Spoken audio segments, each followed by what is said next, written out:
बिस्मिल्लाहिर्रहमानिर्रहीम। अस्सलाम वालेकुम। कैसे हैं आप सब? उम्मीद है कि सब ठीक होंगे। आज आपके लिए स्प्रिंग रोल की रेसिपी लेकर आई हूँ, लेकिन ये वो रेसिपी है जो बाज़ार में मिलते हैं ना आपको स्प्रिंग रोल, बिल्कुल वैसे ही इसकी फिलिंग मैंने बनाई है।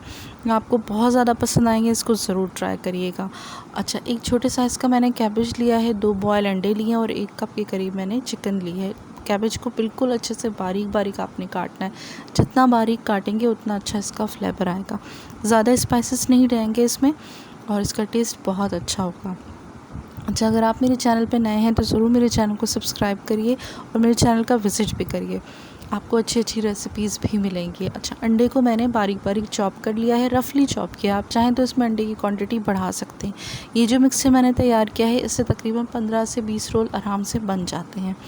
तो इस मिक्सचर को तैयार करने में ज़्यादा दिक्कत भी नहीं होती और इसका टेस्ट मुझे बहुत पसंद है। और जब आप एक दफ़ा ये बनाकर खाएंगे तो आप यकीनन हमेशा ही इस रेसिपी को फॉलो करेंगे, क्योंकि मुझे बहुत ज़्यादा पसंद है, पर्सनली बहुत ज़्यादा पसंद है।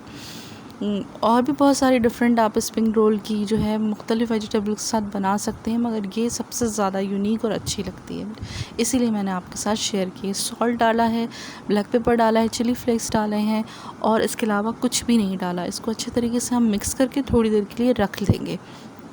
तकरीबन 15 से 20 मिनट दें आप, तो ये मिक्सचर जो है वो सेट हो जाएगा अपना।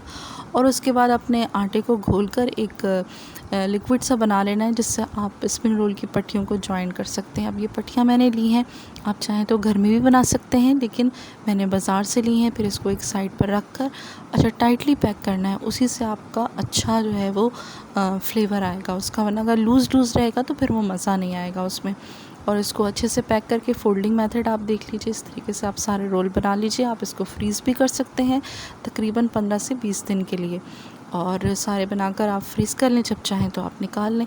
अच्छा, सिर्फ इस चीज़ का ध्यान रखें कि जब आप ऑयल में डालते हैं रोल को, तो ऑयल बहुत ज़्यादा गर्म नहीं होना चाहिए।